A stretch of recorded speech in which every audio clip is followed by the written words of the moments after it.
ஆண்டவர் இரட்சகருமாக இயேசுவின் இனிதான நாமத்தினால் உங்களை வாழ்த்துகிறேன். இந்த நாள் நம்முடைய ஆவிக்குரிய சிந்தனைக்காக சங்கீதம் 27:4 நான் வாசிக்கிறேன். கர்த்தரிடத்தில் ஒன்றை நான் கேட்டேன், அதையே நாடுவேன். நான் கர்த்தருடைய மகிமை பார்க்கும்படியாகவும் அவருடைய ஆலயத்தில் ஆராய்ச்சி செய்யும்படியாகவும் நான் என் ஜீவனுள்ள நாளெல்லாம் கர்த்தருடைய ஆலயத்தில் தங்கியிருப்பதையே நாடுவேன். தாவீது என்கிற ராஜா அந்த வார்த்தைகளை சொல்லுகிறார். நான் ஆண்டவரிடத்தில் ஒன்றை நான் கேட்டேன், அது என்ன என்று சொன்னால் உம்முடைய மகிமையை நான் பார்க்கணும், உம்முடைய பாதத்துல உம்முடைய சமூகத்துல அதிக நேரம் நான் உட்காரணும், நீங்க தான் எல்லான்னு சொல்லி அந்த மாதிரி சொல்லுகிற வார்த்தை இதில் பார்க்க முடிகிறது. ஒரு ராஜாவை நீங்கள் எடுத்துக்கொள்ளுங்கள், எவ்வளவு பிஸியா இருப்பாரு, எவ்வளவு பிரச்சனைகள் இருக்கும். அவர் ஆண்டவர்கிட்ட போனா எவ்வளவு காரியங்களை கேட்கணும். எனக்கு ஆண்டவர் இதை செய்யணும், இந்த தேசம் எனக்கு விரோதமா இருக்குது, இந்த மனிதர்கள் எனக்கு விரோதமா எழும்பி இருக்கிறாங்க, இவ்வளவு தேவைகள் இருக்கிறது, என் சரீரம் இவ்வளவு பலவீனப்பட்டு இருக்கிறது, என்னால முடியல, பேலன்ஸ் பண்ண முடியல, நிறைய காரியங்கள் ஜெப விண்ணப்பங்களாக தான் இருக்கும். ஆனா தாவீது என்ன சொல்கிறார், வாழ்க்கையில கர்த்தர் தான் நம்பர் 1 வைத்திருக்கிறார். என்ன நீங்க வாசித்து பார்ப்பீன்னு சொன்னால் அதே சங்கீதம் 16:8 கர்த்தரை நான் எப்பொழுதும் எனக்கு முன்பாக வைத்திருக்கிறேன், அவர் என் வலது பார்சத்தில் இருக்கிறபடியினால் நான் அசைக்கப்படுவதில்லை. ஃபர்ஸ்ட் பிரியாரிட்டி கர்த்தர் தான் சொல்லி அந்த இடத்தில் சொல்லுகிறதை பார்க்க முடிகிறது. இயேசுவும் அதைத்தான் சொல்லுகிறார். ஒன்றான மெய் தேவனாகிய நம்முடைய ஆண்டவரையும் இயேசுவும் அறிகிறது தான் நித்திய ஜீவனாம்.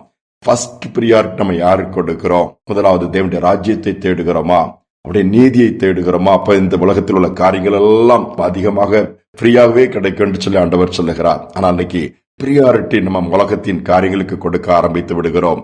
காலையில் எழுந்ததிலிருந்து பிரச்சனைகளை சிந்திக்கிறோம், இன்னைக்கு என்ன செய்யறது என்று புலம்புறோம். இன்னைக்கு இந்த பிரச்சனை இருக்குதா, இவ்வளவு தேவை இருக்குதா, இங்க போகணுமா, அந்த மனுஷன் என்ன சொல்றாரு தெரியலையே, நான் அதை எப்படி பண்ண போறேன்னு தெரியல, பிள்ளைகளை குறிச்ச ஒரு பாரம், இன்னைக்கு அப்படின்னு பலவித பாரங்களை நம்ம இழுத்து போட்டுக்கொண்டு நாமவே போராடுகிறோம். கடைசியில் முடியாமல் உட்கார்ந்து அழுது கொண்டு இருக்கிறோம்.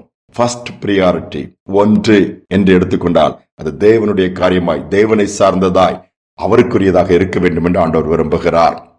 அருமையான ஒரு கணக்கு ஆசிரியர் பிள்ளைகளுக்கு பாடம் எடுக்கும் போது சொன்னாராம், அவர் என்ன சொன்னாரா, எல்லாமே 000 போர்டுல போட்டுட்டு இதுக்கு எல்லாம் மதிப்பு இருக்குதான்னு சொல்லி கேட்டாரு. இல்ல அப்படின்னாங்க. நிறைய 0 போட்டாரு, திருப்பி மதிப்பு இருக்குதான், அவ்வளவு 0 போட்டிருக்கேன் இல்லன்னு சொல்லிட்டு அந்த 0க்கு முன்பாக ஒரு 1 தூக்கி போட்டாரு. போட்ட உடனே 2 0க்கு முன்னாடி 1 போட்டா அது 100 மாறிடும், 3 0க்கு முன்னாடி 1 போட்டா 1000 மாறிடும், 5 0க்கு முன்னாடி 1 மட்டும் போட்டா போதும் 1,00,000 மாறிடும். அது மதிப்பு எவ்வளவு கூடுது பாருங்க. இன்னைக்கு உலகத்துல எவ்வளவு காரியங்கள் இருந்தாலும் கடைசி இந்த உலக வாழ்க்கை முடியும் போது 0ல தான் முடியுது. 0ல ஆரம்பிச்சு 0ல தான் முடியும். ஆனால் அந்த ஒன்றாகிய மெய் தேவனாகி நம்முடைய ஆண்டவர் இருக்கும் பொழுது 1 முன்னாடி வச்சிட்டோம்னா அதுக்கு அடுத்தால சேருகிற 0 எல்லாம் வேல்யூவா மதிப்புடையதா மாறிடுது.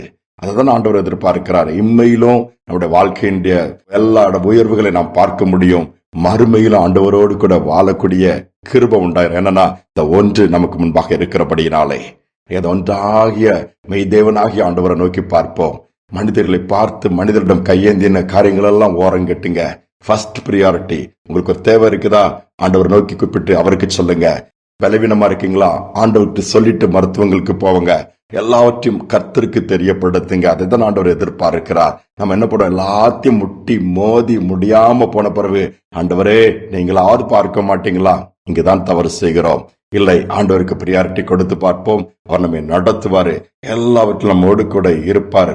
அவர் எந்த சூழ்நிலை நம்மை கைவிடவே மாட்டார். அவருடைய கரத்துல கொடுத்து ஜெபிப்போமா. எங்கள் அன்பின் பரலோக தகப்பனே, முதலாவது உண்மை தேட சொல்லியிருக்கிறீங்கப்பா. இந்த அதிகாலையிலே உங்களுடைய முகத்தை தேடி நாங்கள் வந்து நிற்கிறோமப்பா. நீர் எங்களோடு கூட இருந்து எங்களை நடத்தும்படியா. நீங்க இல்ல நாங்க வாழ்க்கை ஒன்றுமே இல்ல. நீர் இல்லாத நாட்கள் எல்லாம் எங்கள் வாழ்க்கையில ஒன்றுமில்லாத பூஜ்யமான நாட்கள் தான். எவ்வளவு பிரயாசப்படுகிறோம், நேரப்பட அதிகமாய் உழைக்கிறோம், எவ்வளவு சேர்த்து வைத்தாலும் நிம்மதிங்கிறது மனிதனுக்கு இல்லை, சந்தோஷம் என்பது இல்லை. எல்லாம் சற்று நேரமாக குறைந்து அதுவும் மறைந்து விடுகிறது. துக்கத்தோடு வேதனையோடு அநேக நேரத்தில் நடைபெணமாய் நடந்து திரிகிற ஒரு சூழ்நிலை தான் இன்னைக்கு சமுதாயம் சந்தித்து இருக்கிறது. இந்த சூழ்நிலை எல்லாவற்றையும் மாறத்தக்கதாய் தைரியப்படுத்துங்க. தனிமையா இருக்கிறவங்க நான் தனிமையா இருக்கிறேன்னு சொல்லிற பிள்ளைகளுக்கு நீங்க வலதுகையை பிடிச்சு கூட இருக்கிறேன்னு சொல்லுங்கப்பா. போக்கிலும் மரத்திலும் கரம் இருக்கட்டும், பெரிய காரியங்களை செய்யுங்கப்பா. எனக்கு மதிப்பு இல்ல, மரியாதை இல்ல, எல்லா பக்கமும் ஒன்றுமில்லைன்னு சொல்கிற பிள்ளைகளுக்கு ஒன்றாகிய நீர் இருக்கும் பொழுது எல்லா வித நன்மைகளும் உண்டாகிவிடும் என்பதை நாங்கள் சிந்தித்த வண்ணமாய் அப்படியே நீர் செய்து கொடுப்பதற்காக நன்றி. தாழ்த்தி ஒப்பு கொடுக்கிறோம். நாள் முழுவதும் நடத்தலை வேண்டுகிறோம். இதை தருவதற்காக ஸ்தோத்திரம். துதிகனமை ஏற்றுக்கொள்ளும் இயேசுவின் நாமத்தில் வேண்டிக் கொள்கிற நல்ல பிதாவே, ஆமேன் ஆமேன். ஃபர்ஸ்ட் பிரியாரிட்டி ஆண்டவருக்கு கொடுப்போம். முன்பாக கர்த்தரை வைப்போம். பின்பாக உள்ள காரியங்கள் எல்லாவற்றையும் கர்த்தர் பார்த்துக் கொள்வார். இந்த சிந்தனையோடு இந்த நாளை தொடருவோம். மீண்டுமாய் நாளை தினம் சந்திப்போம்.